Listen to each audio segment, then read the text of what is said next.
এটা ছিল গত সোমবারের ব্লগ। শ্রাবণের শেষ সোমবার বলে সকাল সকাল ঘুম থেকে উঠে স্নান সেরে সবার আগে ঘরের পুজো সেরে নিয়েছিলাম। আর সেদিন শিব মন্দিরেও গিয়েছিলাম।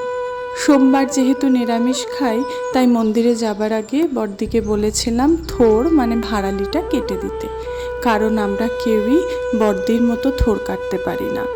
আর আমার হাজব্যান্ড যেহেতু ওর বড় মাসিকে বড়দি বলে ডাকে, তাই আমিও আমার বড় মাসির শাশুড়িকে বড়দি বলেই ডাকি। আর জানো তো, আমার মা আর বড়দি ক্লাসমেট ছিলেন।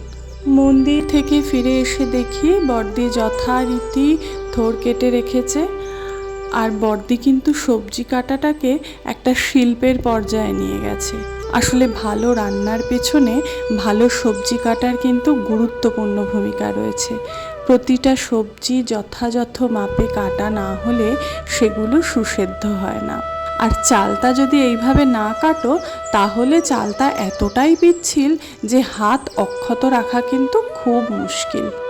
তাই বড়দি স্নান হয়ে গেলেও বললাম, তুমি চালতা আর মূলো শাকটা আজ একটু কেটে দাও, কারণ ওরা তো আজকেই কলকাতায় ফিরে যাবে। বড়দি মূলো শাক কেটে নুন মাখিয়ে সেটার রস চেপে পাত্রে রাখলে মনে হয় যে শাকটা যেন রান্নাই হয়ে গেছে। আর বড়দির কাটা মূলো শাকের স্বাদ কিন্তু অতুলনীয়। এরপরে সবাই মিলে একসঙ্গে খাবারটা খেয়ে নিলাম। এরপর ওরাও একটু রেস্ট নিয়ে রেডি হয়ে গেল। আজকের ব্লগটা এ পর্যন্তই। খুব ভালো থেকো সবাই।